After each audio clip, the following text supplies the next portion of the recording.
Hi everybody, and thanks for stopping by. I wanted to take some time today to talk about smoker safety. Practices you can follow and practices I follow to try and maintain a safe environment while I'm smoking and while I'm cooking. Now, primarily today I'm going to be focusing on the offset. This would apply to any type of smoker in almost every situation as well. Electric smoker, pellet smoker, vertical smoker, even your barbecue grills that you're going to be using as smoking. So let's get into it.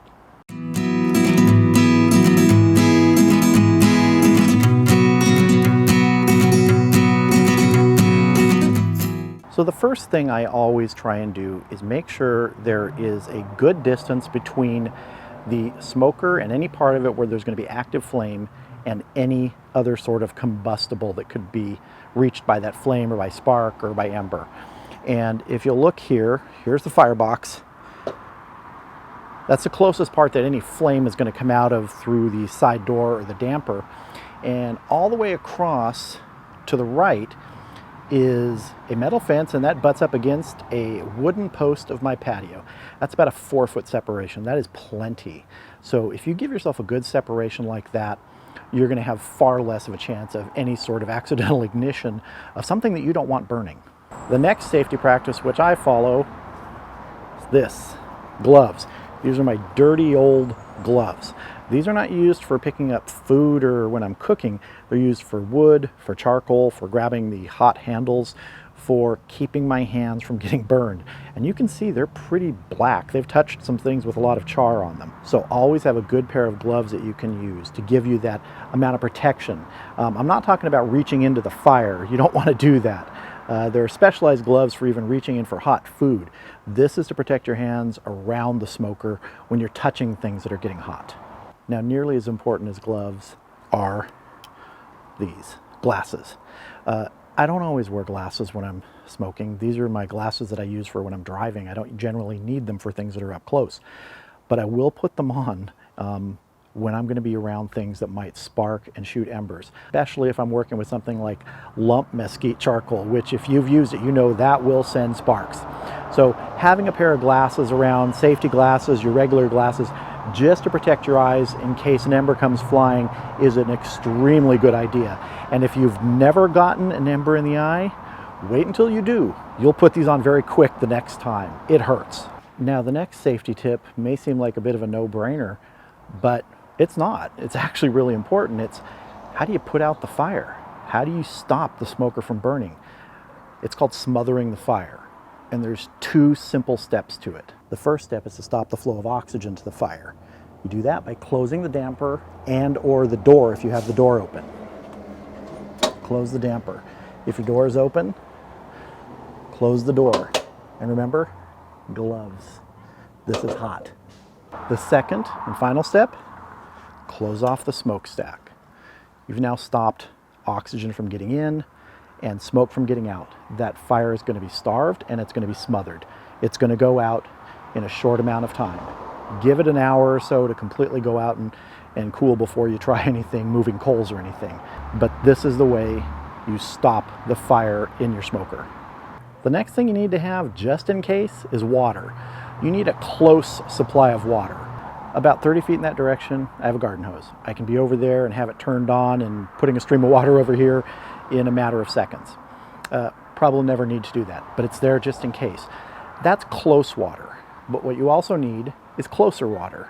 This is closer water. It's a little pump sprayer. Pump it, puts pressure in, squirts water.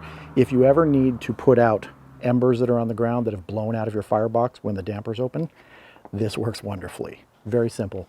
Fill it with water, pump it, push the trigger. Another thing you're going to want is a container to hold hot ash, a metal container. I have this one. I can slide it under the firebox door, scoop out hot ash, put the lid back on, and it's safely contained. It's not going anywhere. I also have this larger galvanized metal trash can that I will pour the ash in after it's cooled. I don't want to dump the hot ash, even when I think it's cool, into a plastic trash can with other combustible trash. I want to make sure it's 100% out. So the ash from the small metal can will go into the large metal can, and it'll stay there for a couple weeks. So there's no chance that it's going to spread a fire. Another thing which is often overlooked, but is really important, is keeping the drain from the cook chamber open. That allows any liquids, any grease to get out and into the catch bucket. It prevents it from collecting in the bottom of the cook chamber, where it can be ignited if you get fire in the cook chamber from the firebox. And as you can see, mine is open, but there's a lot of gunk around it, so it's getting close to the time now to clean out the bottom of this cook chamber again. One hugely important safety practice which you really need to follow is don't store any flammable liquids or gases on the tray beneath your smoker. Storing a few pieces of wood down there, there's no problem with that. But if you put lighter fluid down there or propane cylinders, those will heat up. That firebox will get hot and can transfer that heat to those. Don't put any flammable liquids or gases down there. Play it safe.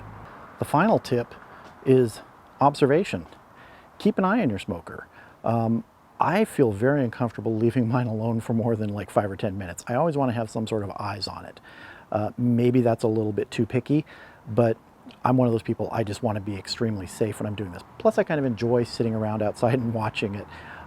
That's just me, but at the very least, make sure you can have a look at it every 10 or 15 minutes or more frequently if possible, just to keep an eye in case something is happening that shouldn't be happening. Maybe you do have a fire spreading into your cook chamber. That can happen. Grease can ignite.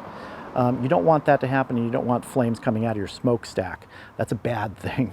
If you have embers shooting out from an open damper onto the ground, you want to make sure you can squirt those with your close water or your closer water. So just keeping an eye on things can be one of the biggest safety tips there is.